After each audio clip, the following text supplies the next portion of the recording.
Europe 1 matin, Maxime Switek.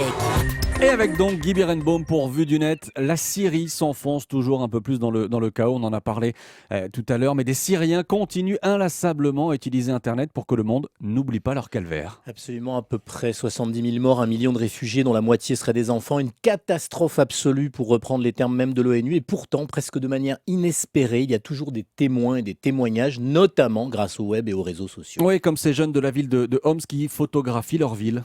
Là, c'est un article publié sur le formidable site Global Voices Online qui nous informe sur ce réseau, un réseau de plus de 500 blogueurs dans le monde.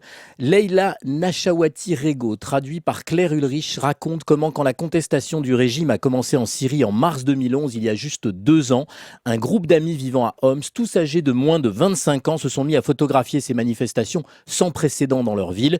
Puis ils ont continué en prenant des clichés de leur rue et de leur quartier détruit. Alors, ce ne sont pas des professionnels de la photo, Maxime, juste des jeunes qui se sont baptisés Lens of a Young Homsi, derrière l'objectif d'un jeune de Homs. Et c'est de derrière cet objectif, justement, qu'ils montrent au plus près comment était Homs et ce qu'Homs est devenu. Leurs photos sont historiques car elles montrent les étapes du soulèvement et de la répression, comme l'état de la ville, mais ce sont aussi des témoignages directs qui servent à des habitants qui, eux, ont fui cette ville et qui veulent simplement savoir si leur maison a été détruite ou non. Oui, ces jeunes photographes amateurs donc se servent bien évidemment des réseaux sociaux pour diffuser leurs clichés. Absolument, une page Facebook nommée Lens of a Young Homsi, créée en mai 2012 avec près de 83 000 j'aime, vous savez, des likes, où les photos belles et tristes tombent régulièrement et disent l'ampleur des dégâts. Un compte Twitter, Lens Homsi, avec seulement 2727 abonnés, compte créé en juin 2012, où les mêmes clichés témoignent inlassablement de la destruction abominable et de la guerre, mais aussi de la beauté incroyable de cette ville, Homs, et de celle des paysages syriens.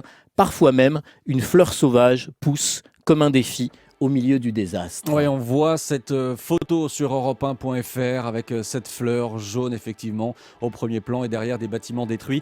Merci Guy Berenbaum, c'était Vue du Net dans Europe 1 matin.